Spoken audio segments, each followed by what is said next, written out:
إن الحمد لله نحمده ونستعينه ونستغفره ونعوذ بالله من شرور أنفسنا ومن سيئات أعمالنا من يهده الله فلا مضل له ومن يضلل فلا هادي له وأشهد أن لا إله إلا الله وحده لا شريك له وأشهد أن محمدا عبده ورسوله أما بعد قال الله تعالى في موازين آخر كنتم خير أمة أخرجت للناس تأمرون بالمعروف وتنهون عن المنكر وتؤمنون بالله ولو آمن أهل الكتاب لكان خيرا لهم منهم المؤمنون وأكثرهم الفاسقون.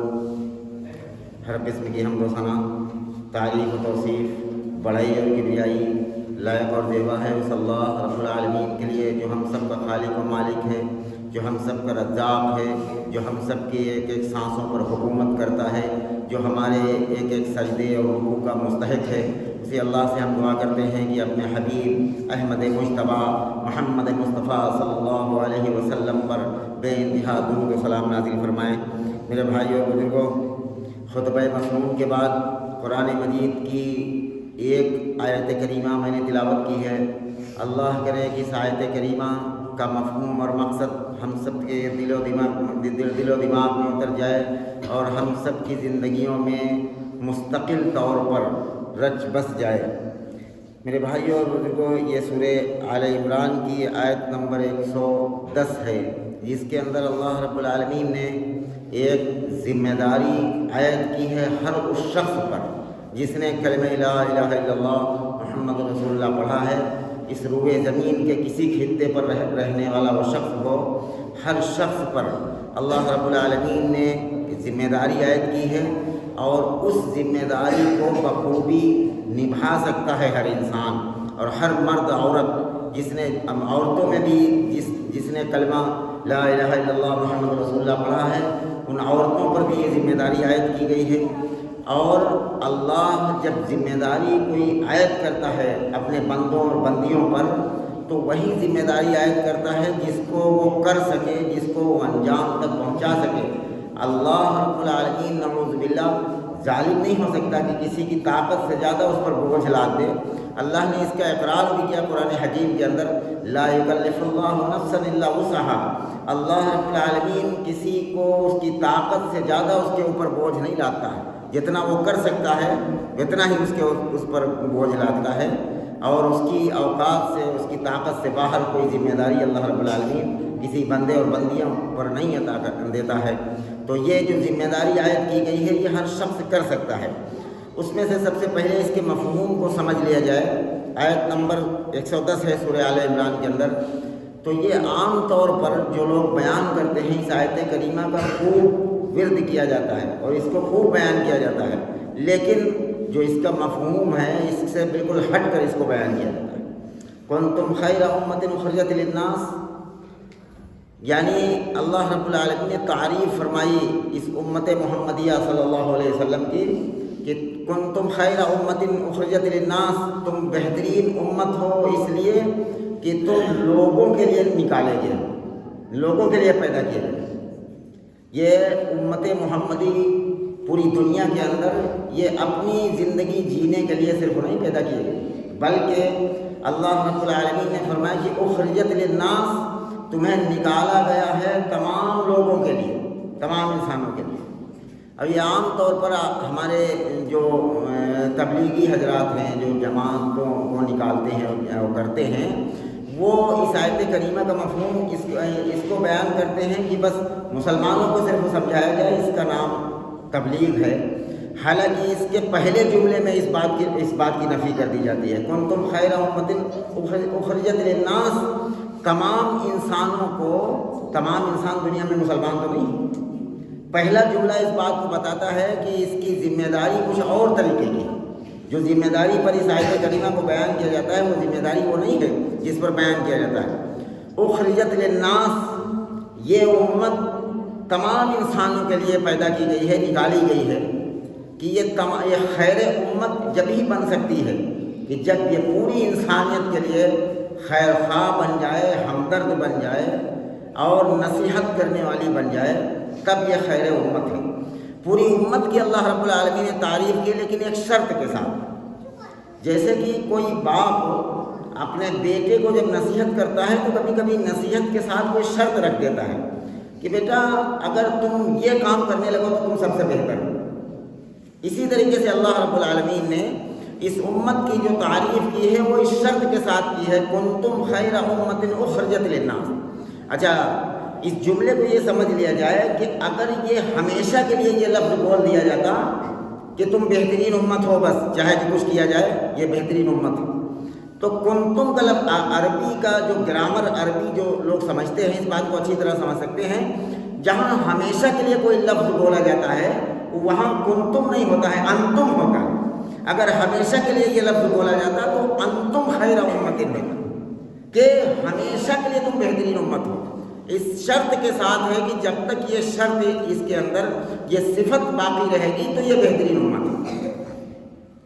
ایک مثال میں دیتا ہوں قرآن حکیم سے کہ جہاں مستقل کوئی لفظ بولا جاتا ہے وہاں انتم کا لفظ آتا ہے۔ اللہ رب العالمین نے فرمایا کہ یا ایھا الناس انتم الفقراء الی اللہ واللہ هو الغنی الحمید۔ اے تمام دنیا کے انسانوں تم سب فقیر ہو، اللہ صرف غنی ہے، اللہ داتا ہے، اللہ ہر چیز کا مالک ہے۔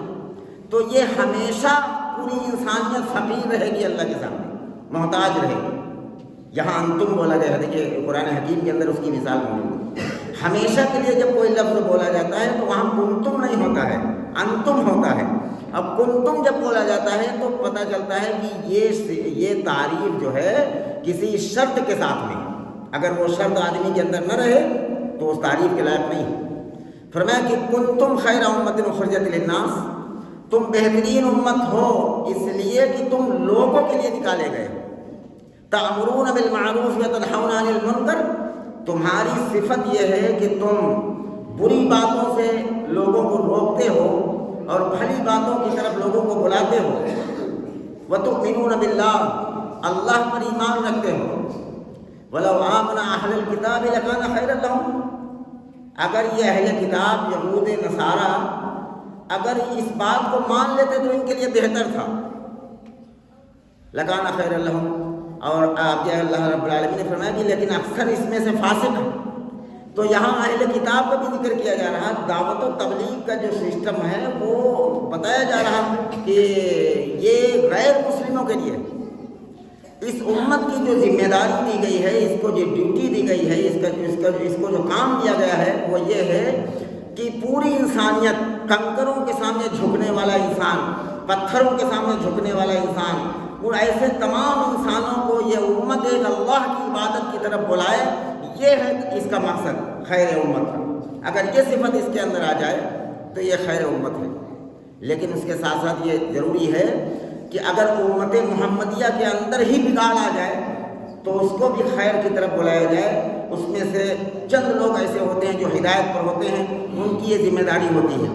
ایک مثال بیان فرمائی رسول اللہ صلی اللہ علیہ وسلم نے، حضرت نعمان بن بشیر رضی اللہ تعالیٰ عنہ راوی اس حدیث کے، صحیح بخاری کی روایت ہے، تو رسول فرماتے ہیں حضرت نعمان بن بشیر رضی اللہ تعالیٰ عنہ کہ ایک مرتبہ رسول اللہ صلی اللہ علیہ وسلم نے ایک مثال بیان فرمائی کہ جیسے کوئی کشتی ہو، جہاز آج کے دور میں کہہ لیجیے پانی میں چلنے والا جہاز، اگر وہ 2-3 منزل کا بنا ہوا ہو، 2-3 منزل کی وہ کشتی ہو، اور شرط بازی کے ساتھ، قرعہ اندازی کے ساتھ، جسے اپنے یہاں کہتے ہیں کہ گٹی ڈال لی جائے یا پرچی ڈال لی جائے کہ کس کے نام کون سی منزل نکلتی، تو رسول اللہ صلی اللہ علیہ وسلم نے فرمایا کہ قرعہ اندازی کے ساتھ منزلیں طے کر لی گئی ہوں کہ کون لوگ نیچے کی منزل میں رہیں گے اور کون لوگ اوپر کی منزل میں رہیں گے۔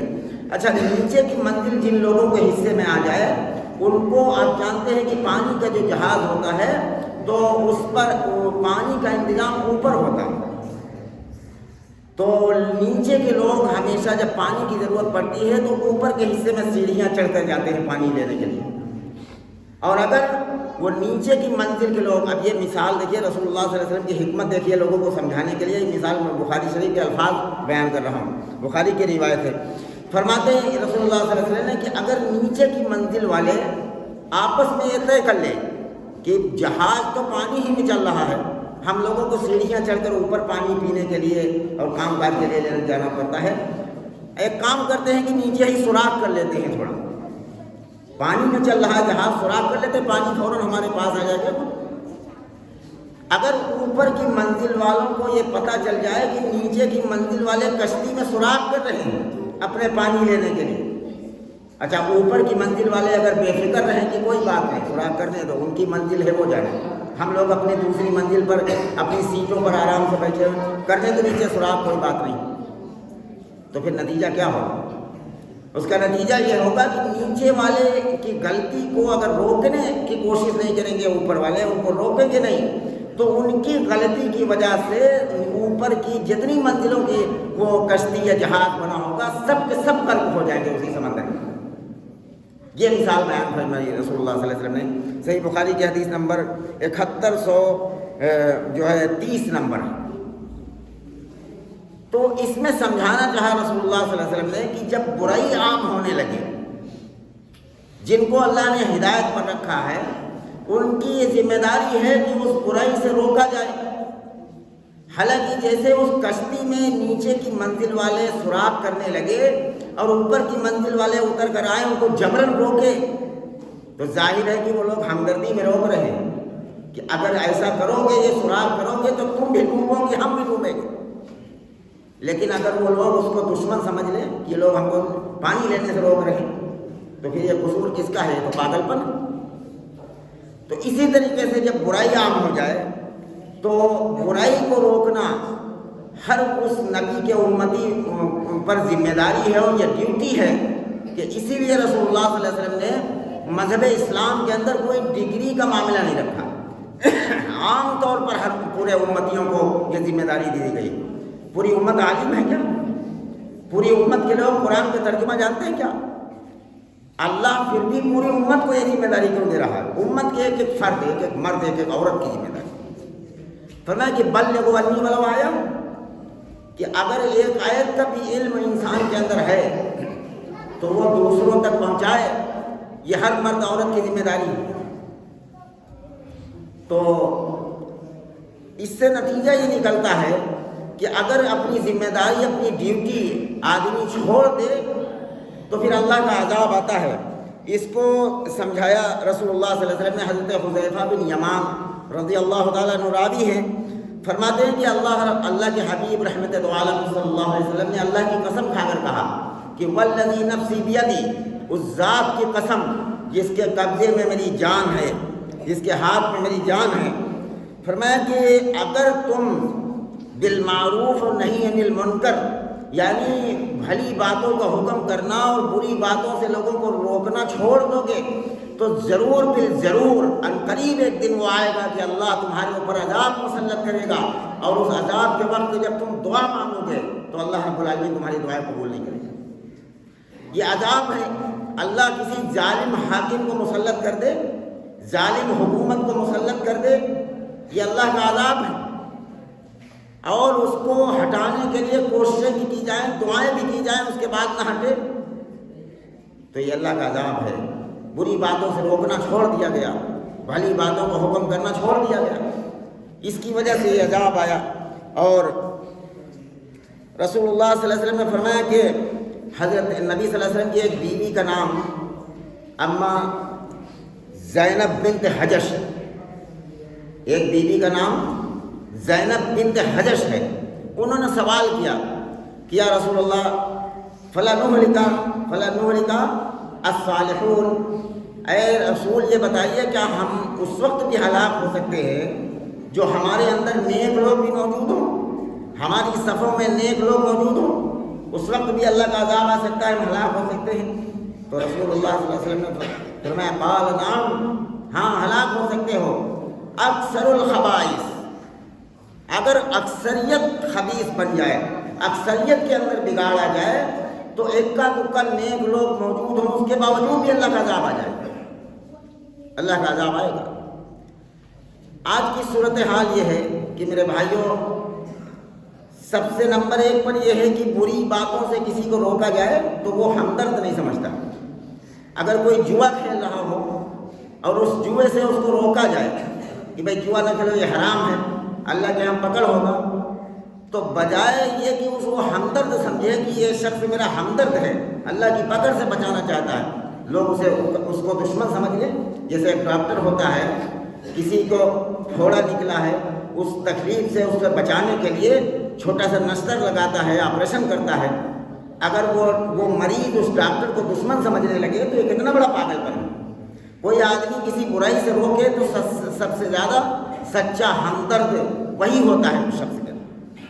حالات ایسے آئے ہیں دنیا کے اندر کہ برائی اس قدر عام ہو چکی ہے، شیطان کا جال اس قدر پھیل چکا ہے اس امت پر کہ بری سے بری باتوں سے روکنا آج کے دور کے اندر آسان نہیں ہے، ایک بہت بڑی ہمت کا کام ہے اور اپنے آپ کو رسک لینے کے برابر ہے۔ رسول اللہ صلی اللہ علیہ وسلم کے بخاری کی ایک روایت کے اندر ہے کہ قیامت کے قریب ایسے حالات آئیں گے کہ لوگ شراب پئیں گے، شراب کا نام بدل کبھی بیئر رکھ دیا جائے گا اس کا نام، کبھی کچھ اور رکھ دیا جائے گا، کوئی نام سے وہ نشہ کریں گے، شراب کا نام بدل کر دیا۔ اور جب اس برائی سے روکا جائے گا تو لوگ رکنے کے بجائے اس روکنے والے کو گالیاں بکیں گے۔ اور کبھی سود کے نام کو انٹرسٹ کہہ کر، اس کا نفع کہہ کر اس کو استعمال کیا جائے گا۔ تیسرے پارے میں قرآن حکیم کے اندر بھی موجود پہلے صفحے پر کہ لوگ سود کا نام بدل کر سود کو استعمال کریں گے۔ جوئے کی شکلیں شیطان بدل دے گا اور جوئے کی شکل میں نماز پڑھنے والے، قرآن کا علم رکھنے والے بھی شامل ہو جائیں گے۔ کبھی سٹے کے نام پر، کرکٹ میچ پر، کبھی اسکیموں کے نام پر 10 لوگوں کے پیسے مان لیے جائیں، ایک کو دے دیا جائے، اس میں سے کچھ بچا لیا جائے۔ یہ تمام کی تمام جوئے کی شکلیں پیدا ہو رہی ہیں دنیا کے اندر۔ اور ان چیزوں سے روکنا، افسوس تو یہ ہے کہ جن کی ڈیوٹی تھی کہ ان چیزوں سے روکا جائے، آج ان کا حال یہ ہے کہ اس شیطان کے مکر و فریب میں وہ لوگ بھی پھنستے ہوئے چلے جا رہے ہیں جو کتاب اللہ اور سنت رسول کو ماننے کا دعویٰ کر رہے ہیں، ایسے لوگ بھی اس میں پھنستے ہوئے چلے جا رہے ہیں۔ میرے بھائیوں، دعوت و تبلیغ کا کام ہر مرد عورت کر سکتا ہے۔ جب کبھی یہ بات آتی ہے، ایک سوال اٹھتا ہے ایک سیدھے سادے مسلمان کے ذہن میں یا مرد عورت کے ذہن میں ایک سوال اٹھتا ہے کہ بھائی ہم لوگ پڑھے لکھے نہیں ہیں، ہم لوگ کیسے تبلیغ کریں گے؟ رسول اللہ صلی اللہ علیہ وسلم نے اس کی شرط نہیں رکھی، اسی لیے فرمایا کہ بلغوا عنی ولو آیہ، ایک آیت بھی جانتے ہو قرآن حکیم کی تو اس آیت کو پہنچاؤ میری طرف سے لوگوں کو۔ عالم ہونا ضروری نہیں، جتنا علم ہے اتنا علم لوگوں کو سکھایا جائے۔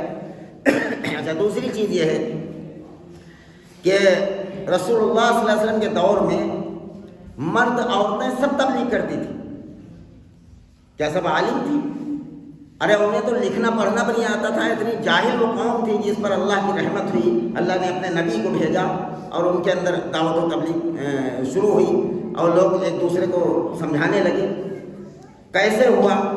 یہ دیکھیے، سمجھانے والا ایک آدمی ہوتا ہے، ہر آدمی تو پڑھا لکھا نہیں ہوتا ہے، لیکن کسی نہ کسی طریقے سے لوگ اس میں جڑ جائیں، سمجھ لیجئے کہ سب اسی میں شامل ہیں اس دعوت کے کام میں۔ جیسے مثال کے طور پر بعض بستیوں میں اس چیز کا انتظام ہے کہ ہر ہفتے میں جمعے کو یا جس دن جس کی سہولت ہوتی ہے، سنڈے کے دن جس دن سہولت ہوتی ہے، عورتوں میں اجتماع رکھا جاتا ہے۔ وہاں پر اگر کوئی عورت پڑھی لکھی ہے، اگر کوئی حدیث کی کتاب پڑھ سکتی ہے تو دعوت دیتی ہے۔ ایک ظاہر ہے ایک ہی عورت پڑھے گی، ایسا نہیں ہے کہ دعوت کا کام صرف وہ عورت کر رہی، اس میں جتنی عورتیں بھی شامل ہیں، کوئی ایک عمردار عورت ہے جو سب کو بلا کر اکٹھا کرتی ہے کسی ایک مکان میں کہ چلو بھائی وہاں پر اللہ اس کے رسول کی بات ہے، تھوڑی دیر اپنا کام کاج روک کر ذرا سے سن لو۔ تو جو عورتیں اس کام میں لگ جاتی ہیں کہ بھائی ایک دوسرے کو بلاتی ہیں، وہ سب کے سب اسی میں داخل ہیں کہ وہ دعوت و تبلیغ کا کام کریں۔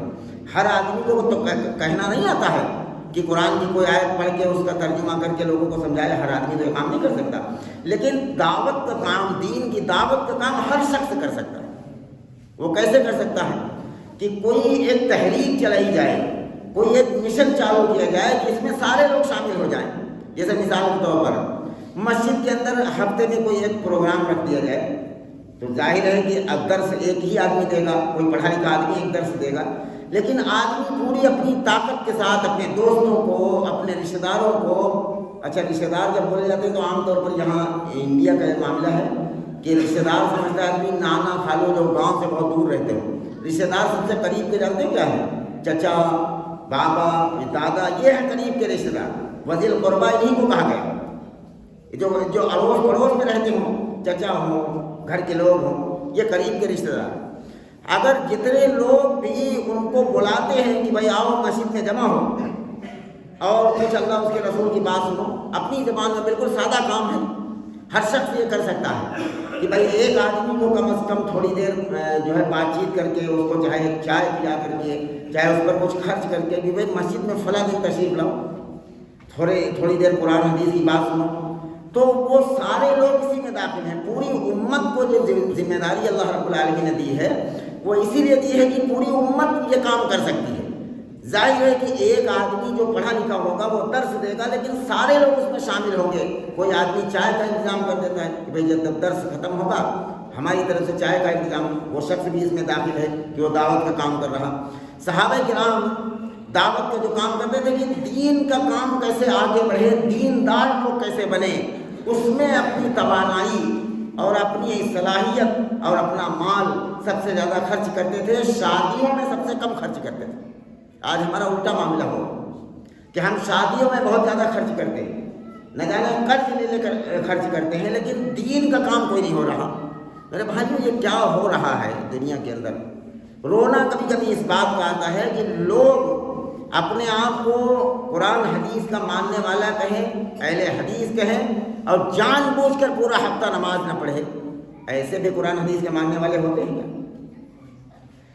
یہ کیا ہو رہا ہے میرے بھائیوں؟ یہ امت کہاں جا رہی ہے؟ اور ہر شخص کو ذمہ داری دی گئی ہے کہ ہر شخص داعی ہے، ہر شخص دین کی دعوت کا کام کرے، ہر شخص بولا ہے. میرے بھائیوں محلے میں ہفتے میں ایک دن کسی مکان میں اگر ایک پروگرام رکھا جائے کہ جہاں عورتوں کو اکٹھا کیا جائے، اور جو کوئی عمر دراز عورت ہے جس پر پردہ فرض نہیں رہ گیا ہے پوری طرح سے، وہ عورت ہر گھر میں جا کر عورتوں کو دعوت دے کہ بھائی آج ظہر کے بعد ہے یا مغرب کے بعد ہے، جتنی ٹائم مشورے میں طے ہو جائے، اتنے وقت میں آپ تھوڑی دیر بھائی فلاں کے مکان میں آ جاؤ، کچھ اللہ رسول کی بات ہوگی. وہاں جو شخص چائے کا انتظام کر دے وہ بھی دعوت و تبلیغ کے کام میں شامل ہے، اور جو بلا کر ایک دوسرے کو لائے وہ بھی دعوت و تبلیغ کے کام میں شامل ہے. جو اپنا مکان میں جگہ خالی کر دے کہ یہاں عورتیں بیٹھ کر دین کی بات سنیں گی، وہ شخص بھی دین کی دعوت میں شامل ہے.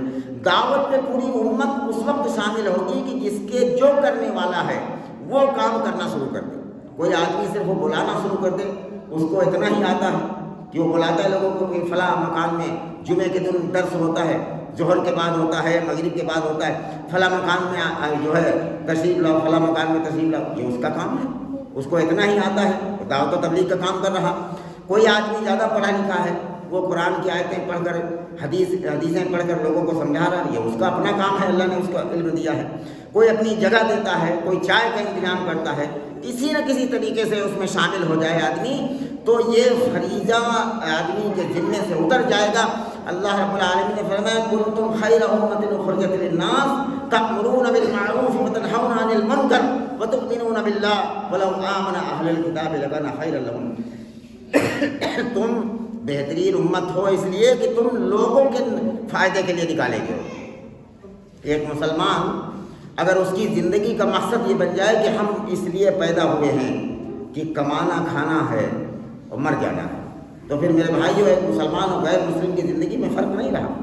مسلمان کو اس دنیا کی گاڑی کا ڈرائیور بنایا گیا ہے. اس کا کام یہ نہیں ہے کہ ساری چیزوں میں مشغول ہو جائے. کسی گاڑی کا ڈرائیور جو ہوتا ہے، پبلک جو گاڑی میں بیٹھی ہوتی ہے سائڈ کی روڈ کی بلڈنگوں کو دیکھتی ہے، اس کی ڈیزائن کو دیکھتی ہے، لیکن وہی کام اگر ڈرائیور کرنا شروع کر دے تو سب کی جان پر بنائے گی، ایکسیڈنٹ ہو جائے گا، گاڑی نہ جانے کہاں چلے گی. مسلمان اس پوری انسانیت کا ذمہ دار ہے، نگراں ہے. اگر مسلمان ہی کے اندر اتنی بگاڑ آ جائے کہ وہ خود اپنی 5 نمازوں کی پابندی نہ کر سکے، مسلمان ہی کے اندر بگاڑ آ جائے کہ وہ جوئے سے نہ بچ سکے، اگر مسلمان ہی کے اندر بگاڑ آ جائے کہ وہ شراب سے نہ بچ سکے، تو دوسرے لوگوں کو کیسے بچائے گا؟ ڈیوٹی اللہ رب العالمین نے یہ دی ہے کنتم خیر امۃ اخرجت للناس کہ تم بہترین امت ہو، لیکن اگر تمہارے اندر یہ صفت پیدا ہو جائے تأمرون بالمعروف وتنہون عن المنکر، تمام انسانوں کو تم بری باتوں سے روکو۔ میرے بھائیوں، مسلمان کی یہ ذمہ داری ہے کہ کسی غیر مسلم کو بھی کسی مورت کے سامنے جھکتا ہوا دیکھے تو کبھی اس کی پیٹھ پر ہاتھ رکھ کے محبت سے سمجھائے کہ بھائی دیکھو، یہ تم عقل کا استعمال تم نے نہیں کیا، یہ پتھر کی بنی مورت تمہارا کچھ نہیں بگاڑ سکتی، یہ ان تمام چیزوں کو بنانے والا ایک اللہ ہے، اس کے سامنے جھکو۔ کبھی ایک بار کہہ کر دیکھو، اللہ رب العالمین کی پکڑ سے بچ جائے گا آدمی کہ کم از کم ایک مرتبہ اس نے دعوت دیا ایک ایسے شخص کو جو اللہ کو چھوڑ کر کسی مورت کے سامنے، کسی بت کے سامنے جھکتا تھا۔ ڈیوٹی یہ دی گئی ہے، لیکن ہم ڈیوٹی تو اتنی بھی نہیں کر پاتے ہیں کہ اپنے گھر اور اپنے معاشرے کے اندر دینداری پیدا کریں۔ میرے بھائیو، دیندار آدمی یا مرد ہو یا عورت کبھی بن سکتی ہے جب دوسروں کو دیندار بنانے کی کوشش کی جائے گی۔ جب پتہ چلے گا میرا پڑوسی نماز نہیں پڑھتا ہے، وہ کیسے نماز پڑھنے لگے، اس کے پاس اپنی وقت نکال کر جائے، کچھ دیر بیٹھ کر اس کی خیریت پوچھے، اس کی کچھ مدد کرنے والی ہو تو مدد بھی کرے اپنے پیسے سے۔ بعض لوگ ایسے سوکھی تقریروں سے دین نہیں پھیلتا۔ اگر پڑوس میں جایا جائے کہ بھائی فلاں آدمی کبھی مسجد میں نہیں جاتا، سلام کرو، اس کے پاس بیٹھو اور اس کی خیریت پوچھو۔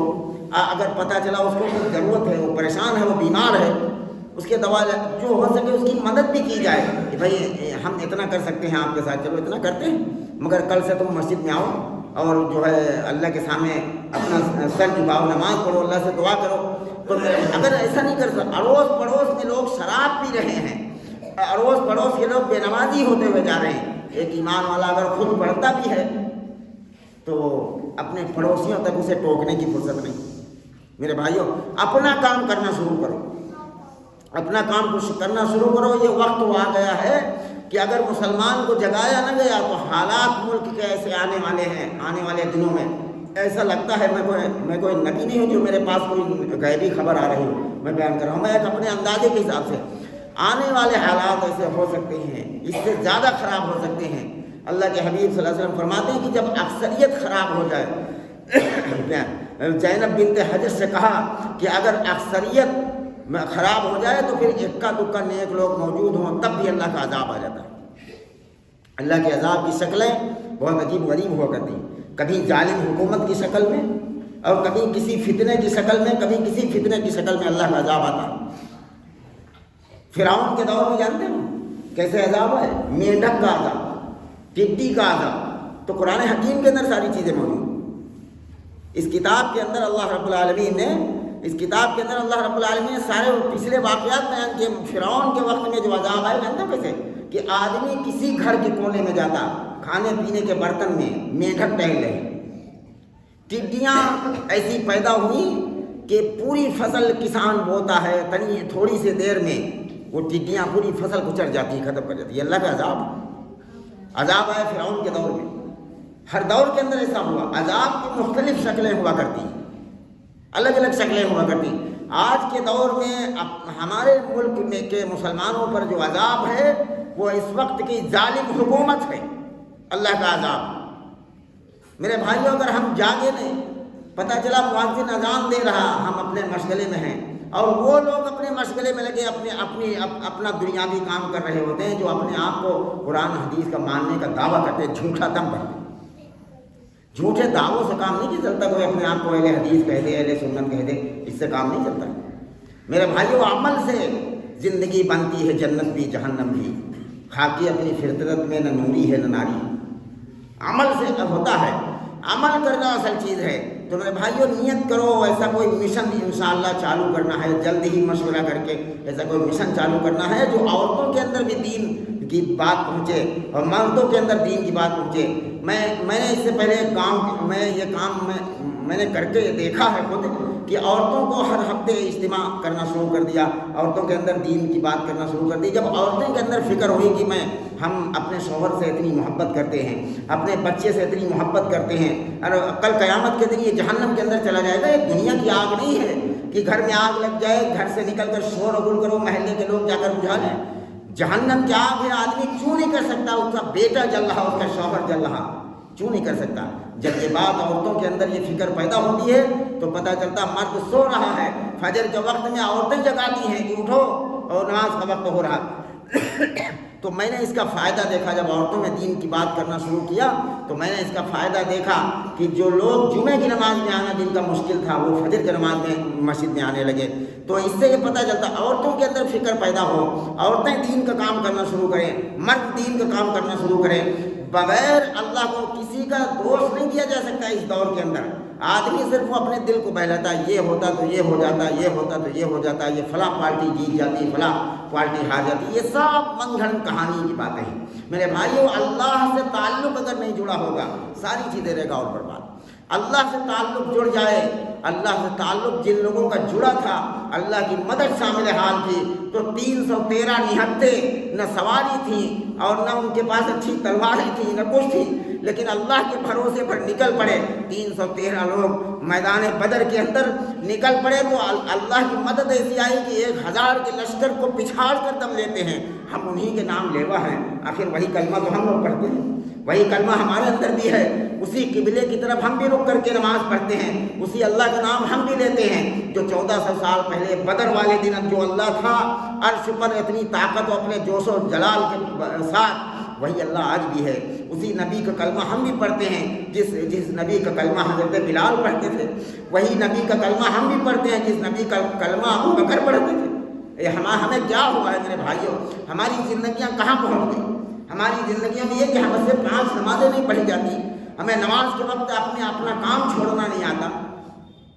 یہ کیا ہے میرے بھائیوں؟ قرآن و حدیث کو ماننے کا دعویٰ کرنے والوں پہلے اپنے آپ کو مضبوط کرو، اور مضبوط تبھی ہوگا جیسے مثال کے طور پر دعوت کا فائدہ یہ ہے، آخری بات عرض کر رہا ہوں، وقت ہو چکا ہے۔ دعوت کا فائدہ یہ ہے کہ دعوت کی وجہ سے اگر ہمارے بلانے سے کوئی نہ آئے تب بھی آدمی خود تو دین پر قائم رہے گا۔ مثال کے طور پر آدمی اگر دن میں 3 آدمیوں سے کہے کہ بھائی نماز پڑھا کرو، نماز فرض ہے، ضروری ہے، اگر اس کے کہنے سے 3 آدمی نہ آئے تب بھی اس کو اللہ توفیق دے دیں گے کہ وہ مسجد آ جائے گا، کیونکہ غیرت انسان کی گوارا نہیں کرتی کہ دین میں 3 مرتبہ ہم 3 آدمیوں سے میں نے کہا کہ بھائی نماز پڑھا کرو، اگر ہم خود نہ جائیں، یہ کیسے؟ اللہ رب العالمین اس کو توفیق دے دیتا ہے دین کا کام کرنے کی۔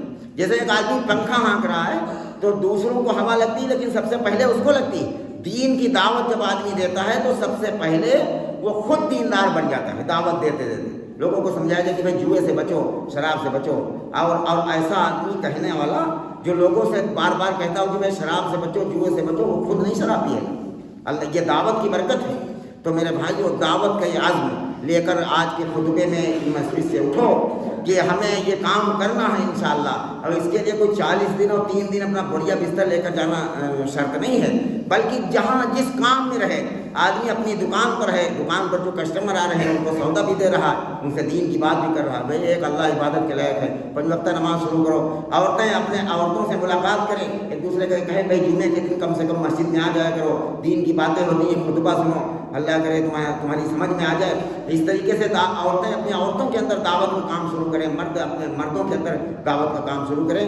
اس کے بغیر اس ملک کے حالات بدلنے والے نہیں ہیں۔ اللہ رب العالمین جو باتیں کہی سنی گئی ہیں، کہنے والے کو بھی اور سننے والوں کو بھی اللہ رب العالمین عمل کی توفیق عطا فرمائے۔ یا رب العالمین ہم سب کو جب تک زندہ رکھے اسلام پر، جب موت دیکھے تو ایمان پر خاتمہ نصیب فرما۔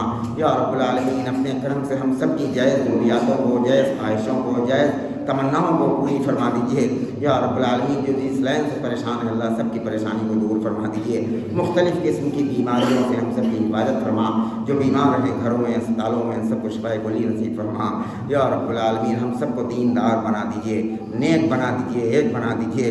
یا رب العالمین اپنے کرم سے قبول فرما لیجیے۔ وصلی اللہ وسلم عباد اللہ رحمکم اللہ، ان اللہ یأمر بالعدل والإحسان وإيتاء ذی القربى وینہی عن الفحشاء والمنکر والبغی یعظکم لعلکم تذکرون۔ اذکروا اللہ العلی العظیم یذکرکم وادعوہ یستجب لکم ولذکر اللہ تعالی اعلی واولی واعز واجل واتم واعظم وانفع۔